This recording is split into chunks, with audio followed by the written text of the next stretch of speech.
இஞ்சியை நாம் இந்தியாவில் கொண்டாடுற மாதிரி தாய்லாந்து, இந்தோனேஷியா, வியட்நாம் போன்ற நாடுகள் இந்த மூலிகை இல்லாமல் அவங்க சமையல் செய்கிறதே கிடையாது. இப்போ அதிகமான மழை பெஞ்சிக்கிட்டு இருக்கக்கூடிய மிகவும் குளுமையான காலமாக இருக்குது. குளுமையான காலமாக இருந்தாலும் காய்ச்சல் மிக அதிகமாக வருது, சளி தொந்தரவு அதிகமாக இருக்குது. இருமல், சளி போன்ற விஷயங்களுக்கு உண்மையிலேயே இது ஒரு அருமருந்து அப்படின்னு சொல்லலாம். நம்ம சித்தர் பாடல்களில் தொண்டையில் கட்டும் கபத்தை துரத்தும் பண்டை சீதத்தை பராக்கடிக்கும் கெண்டை வெளி பெண்ணே அப்படின்னு சொல்லிட்டு ஒரு அழகான பெண்ணை பார்த்து ஆரோக்கிய குறிப்பு கொடுக்கிறாரு இந்த சித்தர் இந்த பாடல் மூலமா. இது இஞ்சி குடும்பத்தை சேர்ந்த பெண் தான். ஆக இந்த மழை காலத்துக்கு ஒரு அற்புதமான சளி மருந்து அப்படின்னு சொல்லக்கூடிய சித்தரத்தையை தாங்க இன்னைக்கு நம்ம பார்க்க போகிறோம். நான் சித்தரத்தை இப்போது சுடுதண்ணீர் வெந்நீரை ஃபஸ்ட்டு தனியாக சுட வச்சுட்டு அதுக்கப்புறமா சித்திரத்தையை அதில் போட்டு ஊற வச்சிட்டோம். 1 மணி நேரம் கழித்து ஊற வச்ச பின்னாடி எடுத்த நீர் இது, குடிநீர் இது. நீங்கள் அப்படியே டைரெக்டாக சித்திரத்தையை நம்ம தண்ணீரோடு சேர்த்து கொதிக்க வச்சோன்னா வேகமாக சாறு இறங்கும். அதை விட இந்த தயாரிப்பு முறை பெஸ்ட்டு. ஒரு காரத்தன்மை, இது இஞ்சி குடும்பத்தை சேர்ந்தது அப்படிங்கிறதுனால அந்த மைல்டான காரத்தன்மை, பெரிய காரத்தன்மையெல்லாம் கிடையாது. நல்ல ஒரு மருந்து, ரொம்ப கஷ்டமாலாம் இருக்காது, ரொம்ப சுவையான குடிநீராக தான் இருக்கும். கண்டிப்பாக நீங்கள் சாதாரணமாக இந்த குடிநீரை இந்த மழைக்காலத்தில் செஞ்சு நீங்கள் காலையிலையும் மாலையிலையும் இதே அளவுக்கு டம்ளர் அளவுக்கு குடிச்சிங்கனாலே நிறைய நன்மைகள், ஆரோக்கிய நன்மைகள் கண்டிப்பாக கிடைக்குங்க. இல்லை சார், என் குழந்தைங்களாம் குடிநீராக குடிக்க மாட்டாங்க அப்படின்னு நினச்சிங்கன்னா நாங்கள் என்ன பண்ணி வச்சுருக்கிறோன்னா இதை நல்லா பொடி பண்ணிக்கிட்டோங்க. இந்த பொடி பண்ண சித்திரத்தை பொடியை நம்ம தேனில் குழைத்து கொஞ்சமாக ஒரு கிராம் 2 கிராம் எடுத்து தேனில் குழைச்சி சாப்பிட்டாலுமே இதோட நன்மைகள் நம்மளுக்கு அப்படியே கிடைக்கும். சிற்றரத்தை, பேரரத்தை அப்படின்னு 2 அரத்தைகள் இருக்குது. நம்ம தமிழ்நாடு சைடு பொறுத்த வரைக்கும் சித்தரத்தை பயங்கரமாக யூஸ் பண்ணப்படுது. ஆனால் வட இந்தியா பொறுத்த வரைக்கும் பேரரத்தை அதிகமாக யூஸ் பண்ணப்படுது. ஒருவேளை நீங்கள் இந்த பொடியை வாங்குறீங்க அப்படின்னா இதை கரெக்டாக பார்த்து நம்ம வாங்கணும். ஏன்னா சிற்றரத்தை வேற, பேரரத்தை வேற, ஆனால் 2 ஒரே குடும்பத்தை சேர்ந்தது, அண்ணன் தம்பி தான். இருமலுக்கு சித்திரத்தை, இதயத்துக்கு செம்பரத்தை அப்படின்னு ஒரு பழமொழி இருக்கு. ஆல்பீனியா அஃபிசினேரம் அப்படிங்கிறது தான் சித்திரத்தையோட ஆங்கில பேரு.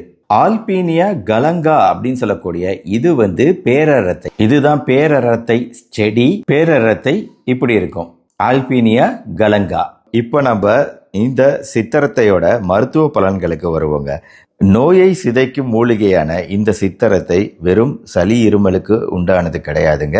மாரடைப்பு முதல் புற்றுநோய் வரை நம்ம கிட்டையே அண்ட விடாத சஞ்சீவி மூலிகை அப்படின்னு சொல்லலாம் சித்திரத்தைய. ஏன்னா இந்த அல்பீனியா அஃபிசினேரம் குறித்து நிறைய ஆராய்ச்சிகள் இந்த மாதிரி பெரிய பெரிய சயின்ஸ் டைரக்ட் போன்ற விஷயங்களில் யூரோப்பியன் ஜேர்னல் ஆஃப் ஃபார்மகாலஜின்னு ஐரோப்பாவை சேர்ந்த மருந்தியல் ஆராய்ச்சி இதெல்லாம் வெளிவந்திருக்கக்கூடிய கட்டுரையை நாங்கள் எடுத்திருக்கிறேன். இதில் மெயினாக என்ன கொடுத்துருக்குறாங்க அப்படின்னா இது anti oxidant, anti inflammatory, anti microbial, anti emetic, cytotoxic property போன்ற குணங்கள் கொண்டதாக இருக்குது அப்படின்னு தெரிய வருது. அதனால் இன்ஃப்ளமேஷன், அலர்ச்சி தான் மெயினாக காரணம் இல்லையா? வீக்கத்தை குறைக்கக்கூடிய தன்மை இதுக்கு இருக்குங்கிறது நல்லாவே தெரிய வருது. அடுத்து சில வகையான புற்றுநோய்கள், நியூரோபிளாஸ்டோமா, நுரையீரல், கல்லீரல் சம்பந்தமான புற்றுநோய்களில் மார்பக புற்றுநோய் வராமல் தடுக்கிறதுல பங்கு இருக்குது. கீமோ ப்ரிவென்டிவ் ஏஜென்ட் அப்படின்னு சொல்லப்படுது. ஹெப்படோ செல்லுலார் கார்சினோமா அப்படின்னு சொல்லிட்டு எலிகளில் ஏற்படுத்தப்பட்ட புற்றுநோயை குறைக்கக்கூடிய, தடுக்கக்கூடிய தன்மை இந்த அல்பீனியா அஃபிசினேரமுக்கு உண்டு, அதாவது சித்திரத்தைக்கு உண்டு. மேலும் ஹிப்பாட்டிக் டிஷ்யூ எக்ஸ்பெரிமெண்டல் மாடல்ல இந்த கல்லீரல் திசுக்களையும் பாதுகாக்கக்கூடியதா இருக்கு இந்த அல்பீனியா அஃபிசினேரம். இது சீன பாரம்பரிய மருத்துவத்துல ஹான்ஸ் அப்படின்னு அழைக்கப்படக்கூடியது. அதாவது ஜெங்கி பெரேஷியே அப்படிங்கிற ஒரு சீன மருத்துவம். இது எதுக்கு உபயோகப்படுத்தப்படுதுன்னா இந்த மருந்து சளி, வலிகள் மற்றும் ஜீரணம் இதுக்கு உபயோகப்படுத்தப்படுது. அதாவது இந்த இடத்துல நான் சீன மருத்துவம் பற்றி சொல்லியே ஆகணுங்க. சும்மா என்னோட அப்பா அம்மா இந்த டூர் மாதிரி சீனாவுக்கு போகும்போது இது அங்கே உண்மையிலேயே நடந்த சம்பவம். அங்கே ஒருத்தருக்கு திடீர்னு சொல்லிட்டு இந்த மூக்கில் இருந்து பயங்கரமான ரத்தம் வர ஆரம்பிச்சிருக்குதுங்க. அன்கண்ட்ரோல்டு ப்ளீடிங்காக இருந்திருக்குது. என்ன பண்ணுறதுன்னு யாருக்கும் தெரியல.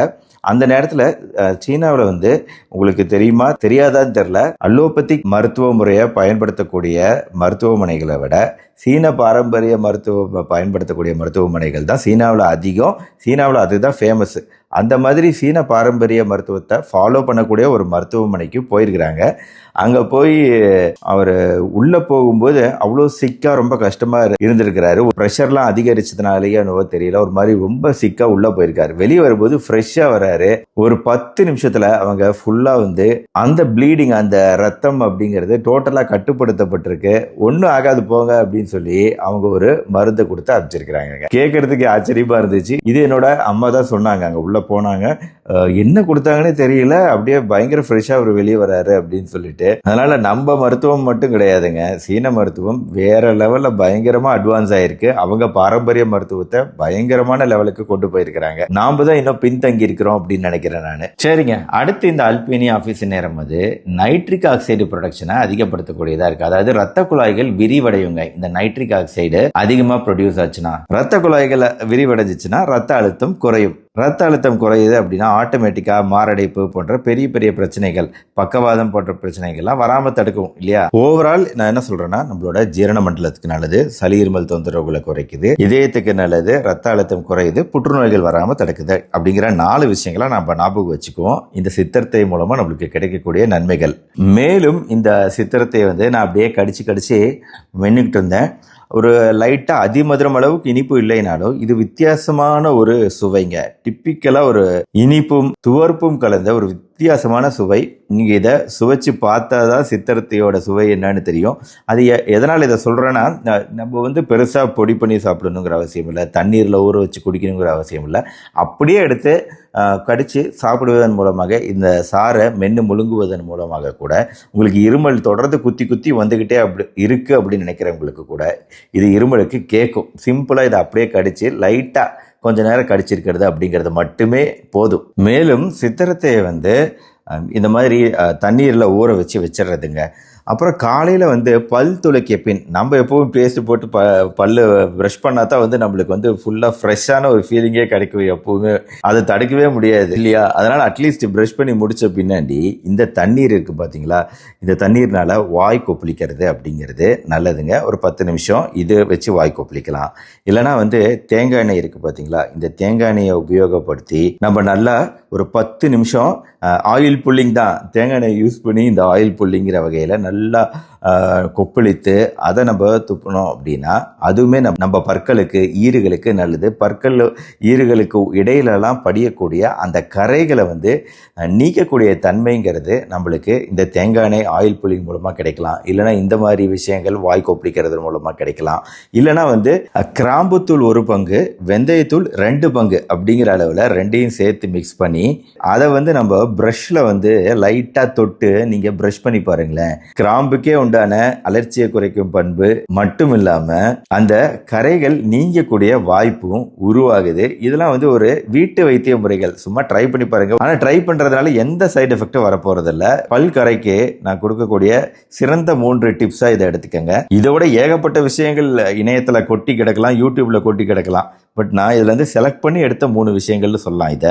மேலும் இந்த சித்திரத்தை தண்ணீர் குடிக்கிறது அப்படிங்கிறது நம்ம உடல்ல கொழுப்பு சத்து அதிகமா இருந்துச்சுன்னா அது குறையறதுக்கு ஹெல்ப்ஃபுல்லா இருக்கும். மொத்தத்துல உலகம் பூரா ஃபேமஸா இருக்கக்கூடிய இந்த சித்திரத்தை இஞ்சி மாதிரியே இதுவுமே ஒரு நல்ல மூலிகை அப்படிங்கிறதுனால பயன்படுத்துங்க. சுடு தண்ணி காய வச்சிருக்கேன். இதை நல்லா உரல்ல இடிச்சு இதை 1 hour நல்லா ஊற வச்சோம்னா நல்லா சாரெல்லாம் இறங்கிடும்.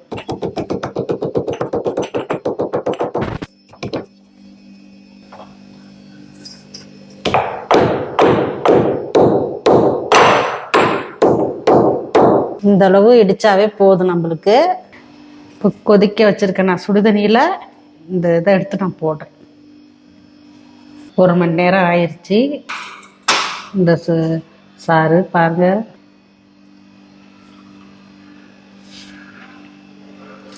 நம்ம ஊற வச்சனால அந்த சாறு இப்படி இறங்கிருக்கு பாருங்க. ரெகுலராக பயன்படுத்த பாருங்க. அடுத்து ஒரு மூலிகை குழம்பு ஒன்று செஞ்சு காமிக்கலான் இருக்கேங்க. அதில் வந்து முக்கியமான ஒரு இன்கிரெடியன்ட் சித்திரத்தை தான். ஸோ அது நம்ம அடுத்த வீடியோவில் பார்ப்போம். மேலும் இந்த மாதிரி வீட்டு வைத்திய குறிப்புகள் நிறைய என்னோட சேனலில் இருக்குது. அதோட ஃபுல் பிளேலிஸ்டிங் அட்டாச் பண்ணியிருக்கேன், அதையும் பாருங்கள்.